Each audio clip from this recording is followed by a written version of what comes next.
Guys, welcome to TechTeam channel. Hope you're doing well. In this video, I'm going to be talking about is it possible to view someone's profile, Instagram profile without following them.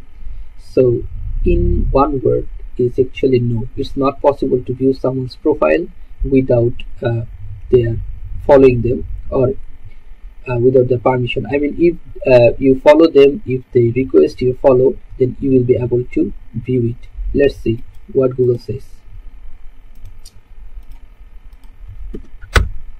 You can see that is it possible to view private profile Instagram without following them. The only way to see someone's profile Instagram or stories is to follow their account. Unfortunately, there are no accounts. You will need to tap the follow button on their profile and wait for the person approve your request.